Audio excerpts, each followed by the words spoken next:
Hello, my dear students. So let's continue with our next topic. Previous lecture में हमने क्या देखा था? In previous lecture we had seen about the properties of electromagnetic fields. Now we will see the next property. We know that energy density, electric energy density, electric field energy density.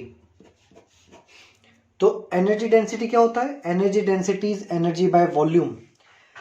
Chapter number 2 में हमने electric field की energy density find की थी और वो formula था 1/2 epsilon 0 E square. ठीक है. सेम लाइक दैट हमने magnetic field energy density rho B, वो भी हमने फाइंड किया था. वो था b² बाय 2μ0. कभी इलेक्ट्रिक फील्ड होती है तो उसकी एनर्जी डेंसिटी होती है 1/2 एप्सिलॉन 0 ई स्क्वायर और मैग्नेटिक फील्ड होता है तो उसकी एनर्जी डेंसिटी होती है b² बाय 2μ0. ये हमें पता है. बट हमारा जो फील्ड है, हमारा जो वेव है, हमारा वेव है इलेक्ट्रोमैग्नेटिक वेव. अब इलेक्ट्रोमैग्नेटिक वेव है तो वो ऑब्वियसली एक फील्ड जो भी जनरेट करेगा तो वो कौन सा फील्ड होगा? इलेक्ट्रोमैग्नेटिक फील्ड, है ना. चलो, तो हमारे पास जो फील्ड है वो इलेक्ट्रोमैग्नेटिक फील्ड है. क्या है? कौन सा फील्ड है? Electromagnetic field. Electromagnetic field means a field in which electric and magnetic both the components are present. In which electric and magnetic both the components are present. So अब दोनों component present है, electric के भी component present है और magnetic के component भी present है. तो दोनों कंपोनेंट प्रेजेंट है तो हमारे टोटल एनर्जी डेंसिटी क्या हो जाएगा? तो टोटल एनर्जी डेंसिटी हो जाएगा रो ई प्लस रो बी. ठीक है. अब यहां पे क्या होगा कि हमारा इलेक्ट्रिक और मैग्नेटिक दोनों जो फील्ड है ना, हमने डायग्राम ड्रॉ किया था तो उसमें हमने क्या देखा था कि भाई इलेक्ट्रिक और मैग्नेटिक दोनों फील्ड्स जो है वो ऐसे प्रोपोगेट करते रहते हैं. इलेक्ट्रिक फील्ड ऐसे प्रोपोगेट करता है तो मैग्नेटिक फील्ड उसके परपेंडिकुलर प्रोपोगेट करता है. So electric and magnetic both are propagating in the form of wave. दोनों एक वेव के फॉर्म में प्रोपोगेट करते रहते हैं. अब दोनों एक वेव के फॉर्म में प्रोपोगेट कर रहे हैं मतलब दोनों की वैल्यूज जो है वो बार बार चेंज हो रही है. दोनों की वैल्यूज क्या हो रही है? बार बार चेंज हो रही है. अब जिसकी वैल्यूज बार बार चेंज होती है तो उसके लिए हम क्या करेंगे? आरएमएस वैल्यू लेंगे. फॉर एग्जांपल कि यहाँ पे प्रीवियस लेक्चर में क्या देखा कि इलेक्ट्रिक फील्ड ये है ब्लू कलर की पेन वाला. तो ये वेक्टर्स देखो, कभी कम हो रहा है, कभी बढ़ रहा है, कभी कम हो रहा है, कभी नेगेटिव में बढ़ रहा है. सो दोनों में इलेक्ट्रिक और मैग्नेटिक दोनों में ये चेंजेस कंटिन्यूसली होते रहते हैं. And if a quantity is continuously changing तो वहां पे हमें उसकी आरएमएस वैल्यू लेते हैं, जो हमने एसी वोल्टेज में देखा था कि भाई एसी वोल्टेज कंटिन्यूसली चेंज होता है तो हम वोल्टेज की जगह वीआरएमएस लेते हैं. So here E and B both are changing continuously, so we can write ERMS and BRMS instead of E and B. तो ये फॉर्मूला, अब ये रो ई की वैल्यू इसमें डालेंगे, रो बी की वैल्यू इसमें डालेंगे, बट ये कंडीशन के साथ. तो अब टोटल एनर्जी डेंसिटी क्या हो गई? 1/2 epsilon 0 E square R M S plus 1/2 b² R M S by μ0.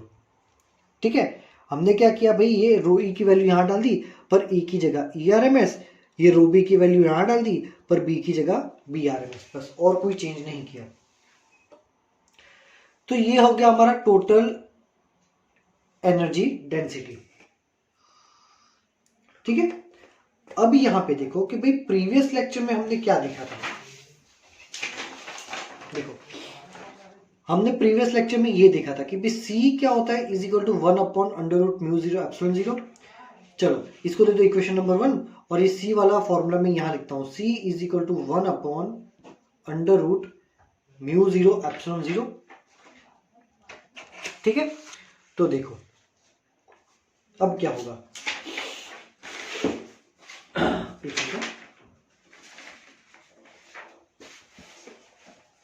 चलो तो ये यहां पे अगर सी स्क्वायर करूं तो क्या हो जाएगा, 1/μ0 ε0। तो μ0 को सब्जेक्ट बनाओ तो μ0 क्या हो जाएगा, μ0 इज इक्वल टू 1/c² ε0। ये μ0 की वैल्यू मिल गई। फिर हमने कल एक प्रॉपर्टी देखी थी कि भाई E/B is equal to C। तो इसके ऊपर से मैं लिखता हूं ERMS by BRMS is equal to C। तो इसमें से अगर BRMS को सब्जेक्ट बनाऊं तो BRMS क्या हो जाएगा, ERMS बाय C। अब ये μ0 की जो वैल्यू है, ये μ0 की वैल्यू डालता हूं यहां पे, और ये BRMS की वैल्यू डालता हूं यहां पे। दोनों वैल्यूज को मैं इक्वेशन नंबर 1 में डालता हूं तो क्या होगा, this is the rho means our total energy density 1/2 ε0 E² RMS plus 1/2 B² RMS। तो BRMS का स्क्वायर मतलब E² RMS बाय C², ये वैल्यू यहां पे डाल दी, डिवाइड बाय μ0, और μ0 की जगह डालेंगे वापस 1/c² ε0। ठीक है, तो ये लास्ट वाला टर्म चला जाएगा ऊपर और ये टर्म आएगा नीचे। So rho is equal to 1/2 ε0 E² RMS plus 1/2 E² RMS C² ε0, और ये C² आ गया नीचे, C² कैंसिल। तो ये हमें क्या मिला, ये तो भी दोनों सेम हो गया। Rho is equal to 1/2 ε0 E² RMS plus 1/2 ε0 E² RMS। So ये दोनों हाफ और हाफ, तो ये दोनों मिलके अब क्या बन जाएंगे, 1 ε0 E² RMS। मतलब ये टोटल एनर्जी डेंसिटी है। टोटल एनर्जी डेंसिटी को हम अगर सिर्फ इलेक्ट्रिक फील्ड के टर्म में लिखना चाहे तो ये उसका फॉर्मूला है।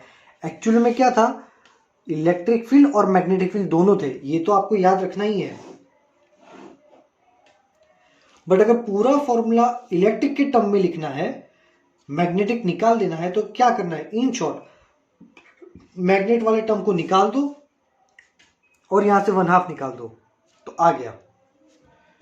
तो क्या मैं ये पूरा फॉर्मूला मैग्नेटिक के टर्म में लिख सकता हूं, यस। क्या हो जाएगा formula, rho is equal to B² RMS by μ0।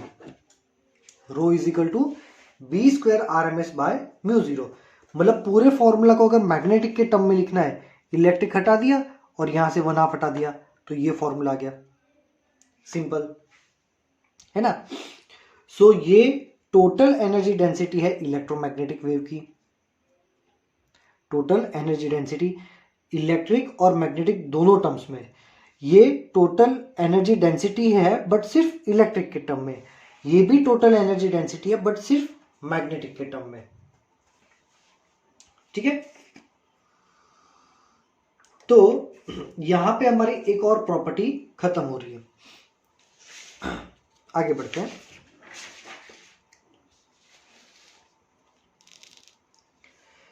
चलो अब ये जो इलेक्ट्रोमैग्नेटिक रेडिएशन है, ये वेव्स यानी कि radiation,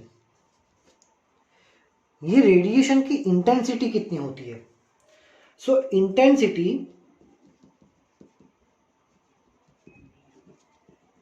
of electromagnetic radiation. Electromagnetic radiation की इंटेंसिटी क्या होती है? तो इंटेंसिटी आई का फॉर्मूला याद रखना, E by A into T, where I is a intensity, E is equal to energy, A is equal to area and T is equal to time। ठीक है, तो ये फॉर्मूला एक्सट्रीमली इंपॉर्टेंट है। I is equal to E by A into T, और क्या term, कौन से term को क्या बोलते हैं, वो ये है इंपॉर्टेंट। ठीक है, चलो यही इंटेंसिटी में अब ये इंटेंसिटी का एक और फॉर्मूला है, I is equal to rho C, where rho is the total energy density. तो टोटल एनर्जी डेंसिटी जो थी वो हमने दो फॉर्म में डिराइव की थी, एक इलेक्ट्रिक के टर्म में भी डिफाइन की थी और एक मैग्नेटिक के टर्म में भी डिफाइन की थी। तो अगर सिर्फ इलेक्ट्रिक के टर्म में लिखेंगे तो रो क्या था, epsilon 0 E square R M S, epsilon 0 E square R M S into C, ये भी हो सकता है। या फिर आई इज इक्वल टू, अगर सिर्फ मैग्नेटिक के टर्म में लिखना है तो B square R M S by mu 0 into C. ठीक है, तो ये हो गया हमारा इंटेंसिटी के दो फॉर्मूला, मतलब ये मेन फॉर्मूला है और ये दूसरा फॉर्मूला है। इसके ऊपर से ये या ये तुम बना सकते हो, इंपॉर्टेंट। ठीक है, चलो तो यहां पे हमारी सारी प्रॉपर्टीज खत्म हो रही है। आपको अगर इतनी प्रॉपर्टीज आती है तो आप कोई भी न्यूमेरिकल अच्छे से सॉल्व कर सकते हैं। ठीक है, तो अब हम स्टार्ट करेंगे numericals. Let's start with our first example, which is example number 8.2। Numerical में जितने भी फॉर्मूला, जितने भी कंसेप्ट्स यूज होंगे वो सारे कंसेप्ट्स मैंने यहां पे एक्सप्लेन कर दिया आपको इन द फॉर्म ऑफ प्रॉपर्टीज। ठीक है, आपको बस सारी प्रॉपर्टीज याद होनी चाहिए। क्या लिखा है question, a plane electromagnetic wave of frequency 25 megahertz, मतलब आपको फ्रीक्वेंसी दे रखी है 25 megahertz. Mega means 10⁶ hertz, travels in a free space along the X direction, मतलब wave is travelling in X direction, ये डेटा हो गया। At a particular point in space the electric field is given by, यहां पे electric field जो है वो 6.3 J caret volt per metre. तो एक वेव है, वो इतनी फ्रीक्वेंसी से एक्स डायरेक्शन में आगे बढ़ रहा है।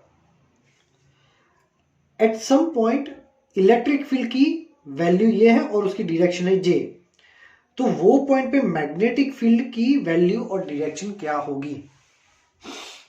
तो सबसे पहले तो हम क्या करेंगे, कभी हमारा जो इंपॉर्टेंट फॉर्मूला है वो एक प्रॉपर्टी के, E by B is equal to C. अब E की वैल्यू दे रखी है 6.3, B की वैल्यू फाइंड करनी है, C होता है 3 इंटू 10⁸, तो B क्या होगा, B होगा 2.1 इंटू 10⁻⁻8 टेस्ला। ये हो गया हमारा मैग्नेटिक फील्ड। भाई ये मैग्नेटिक फील्ड कौन सी डायरेक्शन में होगा, तो मैंने आपको क्या बताया था, ये तीनों के तीन परपेंडिकुलर हो गए। प्रोपोगेशन एक्स में हो रहा है, इलेक्ट्रिक फील्ड वाई में है, जे मतलब वाई में, तो मैग्नेटिक फील्ड कहां होगा, मैग्नेटिक फील्ड होगा जेड एक्सिस पे, मतलब कि यहां पे होगा के कैरेट। ठीक है, सिंपल। चलो तो ये एग्जांपल 8.2 कंप्लीट हो गया। अब आगे बढ़ते हैं।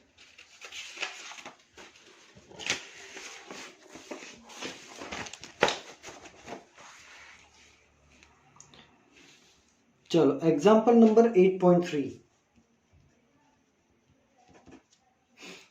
The magnetic field in a plane electromagnetic wave is given by, means तुम्हारे पास एक इलेक्ट्रोमैग्नेटिक वेव है, उसमें जो मैग्नेटिक फील्ड का कंपोनेंट है वो क्या है, 2 into 10⁻⁻7 sine 0.5 into 10⁻³ plus 1.5 into 10⁻11 t tesla. ये मैग्नेटिक फील्ड है हमारे पास, ठीक है। What is the wavelength and frequency of the wave, तो ये जो मैग्नेटिक फील्ड का वेव है उसकी फाइंड करनी है पहले हमें वेवलेंथ, फिर हमें बात करनी है फाइंड करनी है इसकी फ्रीक्वेंसी। तो इसके लिए हम क्या करेंगे, ये फार्मूला को कंपेयर करेंगे, B is equal to B0 sine kx plus omega T, ठीक है। हमारी जो प्रॉपर्टीज थी उसमें पहली प्रॉपर्टी मैंने सिखाई थी कि भाई इलेक्ट्रिक और मैग्नेटिक फील्ड के वेव्स को लिखते कैसे है। ये B0 मतलब तुम्हारे मैग्नेटिक फील्ड की मैक्सिमम वैल्यू, तो B is equal to B0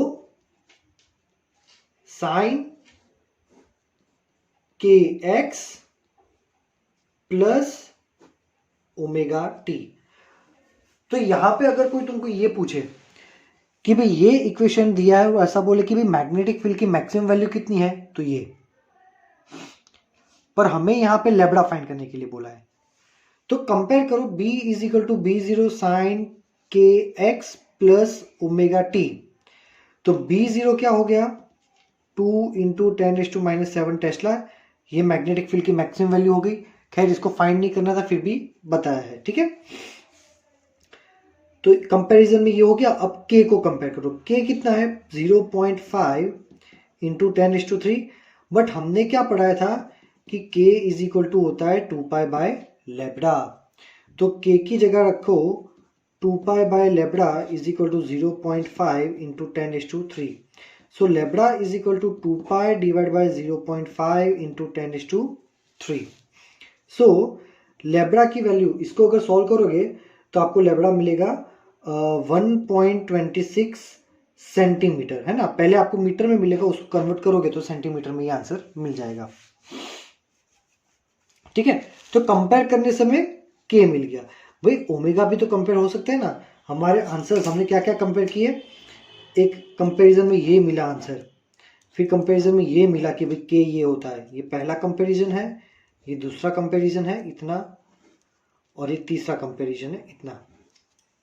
अब तीसरे को कंपेयर करो तो क्या मिलेगा कि भाई omega is equal to 1.5 into 10⁻11, पर हमें पता है कि ओमेगा क्या होता है 2πf, ओमेगा की जगह 2πf भी लिख सकते हैं, 1.5 इंटू 10⁻11, तो f हो गया 1.5 इंटू 10⁻11 बाय 2π। तो भाई फ्रीक्वेंसी कितनी मिली, फ्रीक्वेंसी मिलेगी 23.9 इंटू 10⁻6, नहीं 10⁻6 नहीं मिलेगा, 10⁻9, यस 10⁻9 हर्ट्ज, ठीक है। 10⁻9 को गीगा हर्ट्ज भी बोलते हैं, तो मतलब इसको तुम 23.9 गीगा हर्ट्ज भी लिख सकते हो, ठीक है। तो ये हमें लेब्रा और एफ दोनों की वैल्यू मिल गई जो हमें फाइंड करना था, लेब्रा और एफ।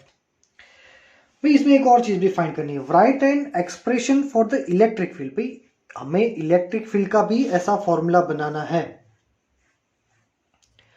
तो क्या होगा, तो फॉर्मूला होता है कि E by B is equal to C, तो E बाय बी मतलब मैग्नेटिक फील्ड की मैक्सिमम वैल्यू क्या है 2 इंटू 10⁻⁻7, सी की वैल्यू 3 इंटू 10⁻8, तो इसको सॉल्व करो तो E क्या मिलेगा 3 2 6, और ये -7 ऊपर जाएगा तो ये बचेगा सिर्फ 10⁻1, तो E की वैल्यू क्या मिल गई 60। ये यहां पे हमने मैग्नेटिक फील्ड की मैक्सिमम वैल्यू डाली, तो इलेक्ट्रिक फील्ड की भी ऑब्वियसली मैक्सिमम वैल्यू मिलेगी E0। अब E की मैक्सिमम वैल्यू मिल गई, बस ये बना दो फॉर्मूला। क्या बनेगा, देखो फॉर्मूला में लिख रहा हूं, E is equal to E की मैक्सिमम वैल्यू 60, साइन बाकी का सब कुछ एज इट इज, सिर्फ आगे का ही वैल्यू चेंज होता है। तो sine 0.5 into 10⁻³ plus 1.5 into 10⁻11t volt per metre. ठीक है, अब देखो यहां पे कि भाई हमारा जो वेव है वो वेव ट्रैवल कर रहा है एक्स डायरेक्शन में, वेव ट्रैवल कर रहा है एक्स डायरेक्शन में है, मैग्नेटिक फील्ड वाई में है, तो इलेक्ट्रिक फील्ड कौन से डायरेक्शन में होगा, ऑब्वियसली जेड डायरेक्शन में, तो यहां पे लिखेंगे ई जेड, यहां पे क्या लिखेंगे ई जेड। तो यहां पे हमारा एग्जांपल नंबर 8.3 भी कंप्लीट होता है। ठीक है, चलो अब आगे बढ़ते हैं। पेजेस खत्म हो गए, नए पेजेस लेने पड़ेंगे, 1 मिनट। चलो नए पेजेस आ गए, अब नए पेजेस में नया न्यूमेरिकल करते हैं।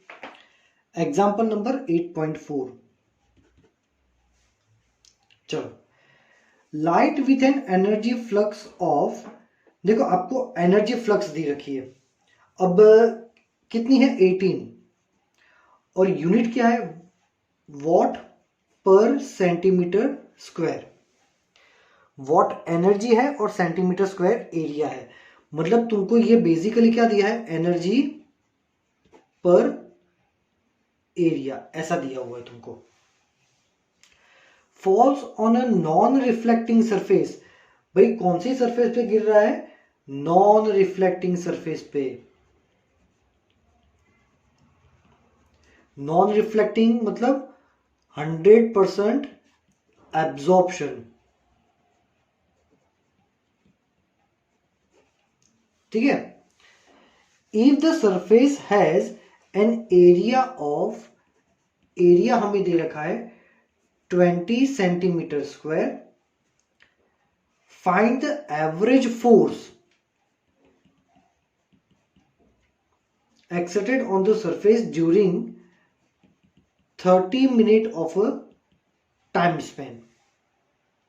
चलो क्वेश्चन में कहना क्या चाहते हैं कि तुम्हारे पास एक सरफेस है, ये रहा वो सरफेस, और ये सरफेस का टोटल एरिया कितना है, तो भाई 20 सेंटीमीटर स्क्वायर। अब ये सरफेस पे लाइट आ रही है, ठीक है, अब लाइट कितनी आ रही है, तो 1 सेंटीमीटर स्क्वायर पे 18 वॉट की एनर्जी गिरे, ऐसी लाइट गिर रही है। वो लाइट की एनर्जी कितनी है, तो हमें ऐसा बोला कि 1 सेंटीमीटर स्क्वायर में, इसका मीनिंग क्या होता है, 1 सेंटीमीटर स्क्वायर में 18 वॉट की एनर्जी आती है। तो पहले हम देखेंगे 1 सेंटीमीटर में 18 वॉट आते हैं, और ये भी 18 वॉट, वॉट का यूनिट, वॉट है पावर का यूनिट, मतलब 1 सेंटीमीटर स्क्वायर में 18 वॉट पावर आता है। ठीक है, 1 सेंटीमीटर स्क्वायर के एरिया में कितना पावर आता है, 18 वॉट। हमारे पास तो 20 सेंटीमीटर स्क्वायर का एरिया है, तो पहले हम क्या करेंगे, देखो पावर जो होता है ना, पावर होता है energy divide by time. Power क्या होता है, एनर्जी डिवाइड बाय टाइम। अगर मैं टाइम को 1 ले लूं, if time is equal to 1 unit, अगर टाइम को मैं 1 कर दूं तो पावर ही क्या हो जाएगा हमारा,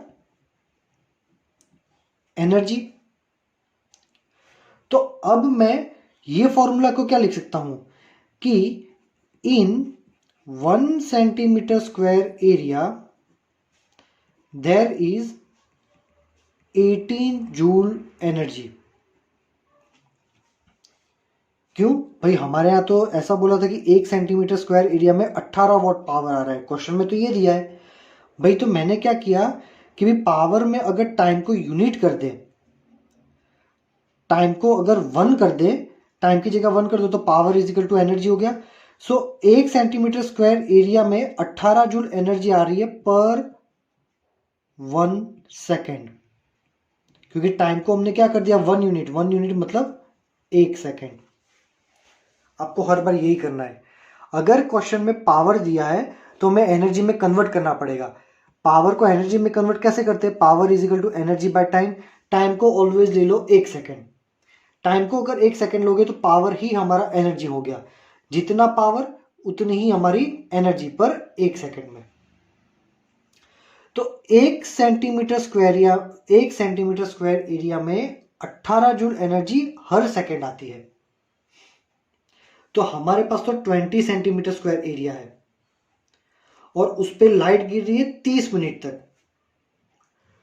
तो टोटल एनर्जी कितनी होगी, total energy in our area, तो टोटल एनर्जी यू की क्या हो जाएगी, देखो तो 1 सेंटीमीटर स्क्वायर एरिया में 1 सेकंड में 18 जूल आती है। तो हमारा 20 सेंटीमीटर स्क्वायर एरिया और 30 मिनट तक आती है। तो 18 इंटू 20 इंटू 30, अब 30 मिनट है उसको सेकंड में कन्वर्ट करना पड़ेगा। ये आई होप कि आपको ये समझ में आ रहा होगा कि मैंने कहां से क्या कन्वर्ट किया है। ठीक है, तो इतनी एनर्जी आई हमारे पूरे एरिया में। कितनी होगी ये 6.48 इंटू 10⁵ जूल। ठीक है, तो हमारे एरिया में टोटल इतनी एनर्जी आई। अब वो एनर्जी का 100% एब्जॉर्प्शन हो रहा है। सो 100% एब्जॉर्प्शन का फॉर्मूला क्या है, if energy is 100% absorption then momentum, तो कितना मोमेंटम होगा, then momentum P is equal to U by C. ठीक है, सो U मतलब हमारी एनर्जी। ये फॉर्मूला कहां से है, प्रॉपर्टीज में मैंने सिखाया था। 6.48 इंटू 10⁵ बाय सी होगा 3 इंटू 10⁸8। तो टोटल मोमेंटम हमारा होगा P is equal to 2.16 into 10⁻³ kilogram metre per second. ये हमारा मोमेंटम हो गया कि भाई सरफेस पे इतना मोमेंटम आ रहा है। ठीक है, पर हमें तो क्या फाइंड करना था, फोर्स। हमें क्या फाइंड करना था, फोर्स। तो फोर्स का फॉर्मूला क्या होता है, F is equal to delta P by delta T, chapter number 5। So F is equal to delta P मतलब हमारा मोमेंटम 2.16 इंटू 10⁻³ और डेल्टा T मीन्स टाइम, कितने टाइम तक आ रहा है, 30 मिनट तक आ रहा है। तो उसको सेकंड में कन्वर्ट करो 30 इंटू 60। तो इसको जब सॉल्व करोगे तो F मिलेगा 1.2 इंटू 10⁻⁶ न्यूटन।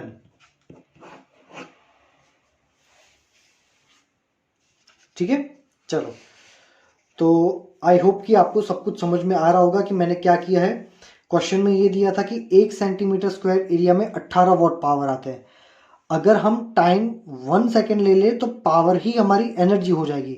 मतलब 1 सेंटीमीटर स्क्वायर में 18 जूल एनर्जी आ रही है पर 1 सेकेंड में। तो हमारे पास 20 सेंटीमीटर स्क्वायर का एरिया है और टाइम था 30।